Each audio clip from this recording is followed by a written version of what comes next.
So we have a two variant in film wax. First is white chocolate for dry skin and rose for sensitive skin. I can write here also. Film beeswax, white chocolate for dry skin, rose for sensitive skin. ठीक है? Bees like granules जो base होता है beeswax. बाकी इसको हटा के आप इसको भी इतना रिवाइंड कर सकते हो. वो एक इसका डिफरेंट नेम है, इसके बहुत सारे नेम्स होते हैं. फिल्म वैक्स भी होता है. I have a question. What? That why they made the different wax? So one is beans and other one is tin wax. Tin What wax. is the difference? Difference is it's getting quickly dry. This is especially for face. This is especially for face. Face and private part. Yes. No, private part पे भी या all part like private parts also, face also. इसको आप private parts पे भी कर सकते हो, face पे भी कर सकते हो. ठीक है. और इसमें डिफरेंशिएट क्या है, मोस्टली आपका ये है कि आपका जो टिन वैक्स होता है फेस पे मोस्टली पीलिंग इशू आने लगे थे एक टाइम पर. पहले हमारा फिल्म वैक्स नहीं था मार्केट के अंदर, एक कटोरी वैक्स आता था. ठीक है. कटोरी वैक्स जो आप यू नो कटोरी वैक्स नो. मैं लास्ट वीक में सुना था, मुझे कॉल आया कि कटोरी वैक्स है हमारे पास. उसको भी मालूम नहीं है क्या है. फिर मैंने पूछा कटोरी वैक्स वो क्या हो गया. उधर दिल्ली से उसका फ्रेंड है, वो इधर ही आया, वो बोला वो कटोरी वैक्स अच्छा है. हाँ. तो मालूम नहीं मुझे. मैं बोला कटोरी वैक्स मतलब उनको इन 19th सेंचुरी जो 19th सेंचुरी थी उसमें हमारे जो पार्लर्स थे वो मोस्टली कटोरी वैक्स यूज़ करते थे ओनली फॉर वैक्स. ठीक है. व्हाट वो 19th सेंचुरी का माल अभी मुझे पूछा था एक मैं क्या करें. 19 लाइक 2000 में भी बोल सकते हो आप. 2005 तक 2004 तक ही आपके ये वैक्स चला था. उसके बाद आपका फिल्म वैक्स 2004 में इंडिया में लॉन्च हो चुका था.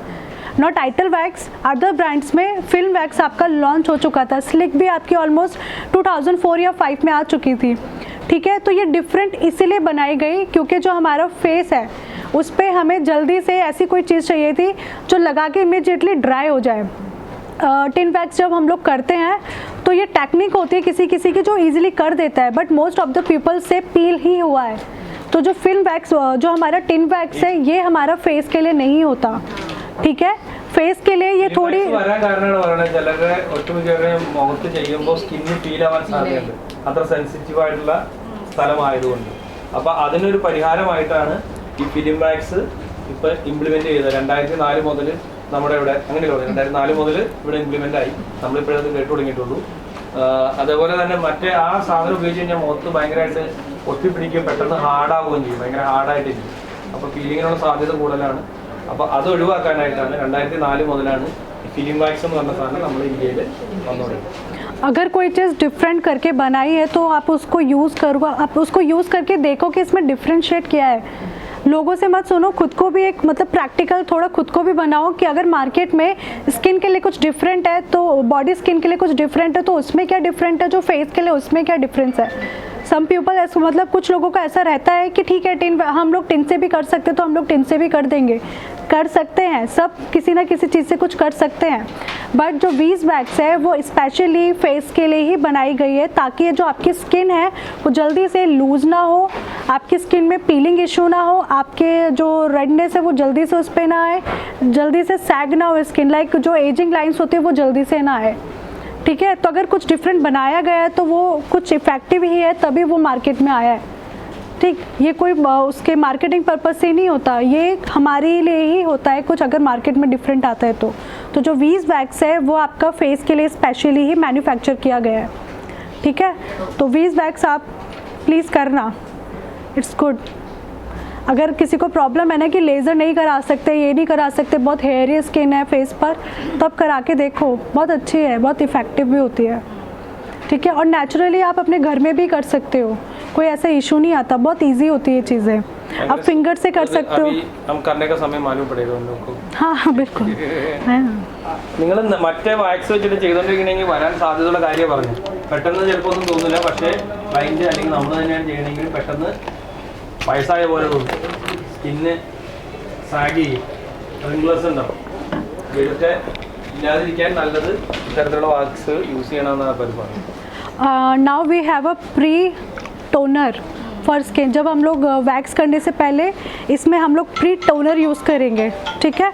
आइटल वैक्स का ये प्री है, और टोनर इसमें इसलिए है जो हमारे पीएच जो स्किन का होता है उसको मेंटेन करके रखता है, ताकि जिससे कि रेडनेस ना आए और ज़्यादा पोर्ट्स ओपन ना हो। मोस्टली इसका पोर्ट्स से ज़्यादा फोकस होता है। मोस्टली क्लाइंट्स के क्या होता है, पोर्ट्स ओपन हो जाते हैं, रेडनेस आने स्टार्ट हो जाती है, तो ये पोर्ट्स को ज़्यादा आपके एनलार्ज नहीं होने देता, क्लोज करके रखता है।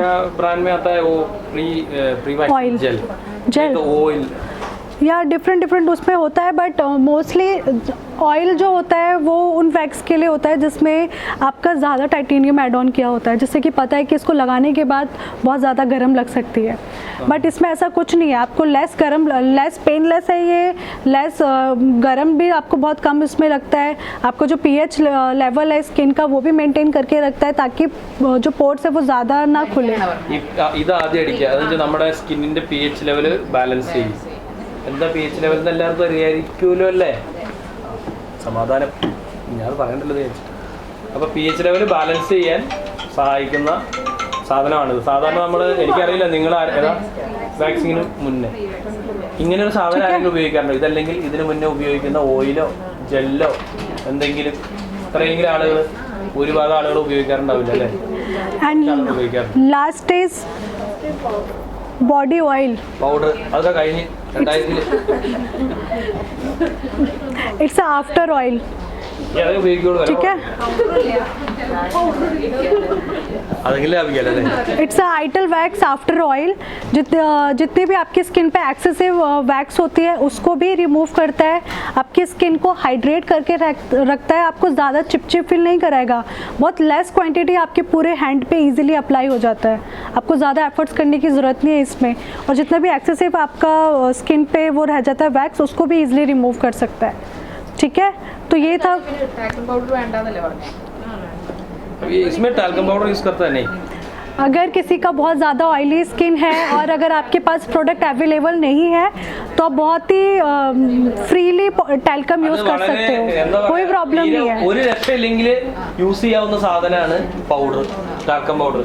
അതാണ് അവർ പറയണത്. ഇപ്പം എനിക്ക് തോന്നുന്നു കഴിഞ്ഞ പ്രാവശ്യം ഇവിടെ അനംസിദ്ധിക്ക് വന്നപ്പോൾ കൺസീൽ ചെയ്യാനായിട്ട് എല്ലാവരും പറഞ്ഞു ബ്ലാക്ക് സ്കിന്ന് മേക്കപ്പ് ചെയ്ത് കാണിക്കണം ഭയങ്കര കരച്ചിലായിരുന്നു. അവരെ സംബന്ധിച്ച് അതൊരു പ്രശ്നമല്ല, പക്ഷെ അത് പറഞ്ഞിട്ട് നമ്മുടെ ആളുകൾക്ക് മനസ്സിലാകുന്നില്ല. അത് വലിയൊരു പ്രശ്നമാണ് നമ്മുടെ ആളുകൾക്ക്. എന്തോ ബ്ലാക്ക് കളറിലുള്ള ഇത് ചെയ്ത് കഴിഞ്ഞാൽ വലിയ പ്രശ്നമാണ്. അവസാനം ആൾ 5 മിനിറ്റ് കൊണ്ട് നമ്മുടെ ഇവിടെ തന്നെ കടയിലുള്ള ഒരു കുട്ടീനെ മേക്കപ്പ് ചെയ്തല്ല അടിപൊളിയായിട്ട്, വേറെ 5 മിനിറ്റ് എടുത്തു. പക്ഷെ അതിൽ അവർക്ക് കൺസീൽ ചെയ്യാനായിട്ട് റെഡ് കളറുള്ള സാധനം ഉണ്ടായില്ല. പക്ഷെ അവർ ചെയ്തത് ഒരു ചുവന്ന ലിപ്സ്റ്റിക് എടുത്തു, അത് ചെയ്തു കൺസീൽ ചെയ്തിട്ട് ചെയ്യും. അപ്പോൾ അത് ബൈ എക്സ്പീരിയൻസും അന്നേരം കിട്ടിയ സാധനം അത് വെച്ച് ചെയ്യാന്നുള്ളൊരു അറിവാണ്. എന്ന് പറഞ്ഞ പോലെ ആക്ച്വൽ സാധനം അല്ല അത്. ഇപ്പം നിങ്ങൾ ഉപയോഗിക്കാൻ പോകുന്ന പൗഡർ ശരിക്കും ഉപയോഗിക്കരുത്. അതിന് പകരം പ്രീ വാക്സിങ് ഓയിൽ ലഭ്യമാണ്, പ്രീ വാക്സിങ് ജെല്ല്, അതുപോലെ തന്നെ ഇപ്പോൾ പ്രീ വാക്സിങ് ടോണർ, ഇങ്ങനെയുള്ള സാധനങ്ങളൊക്കെ ലഭ്യമാണ്.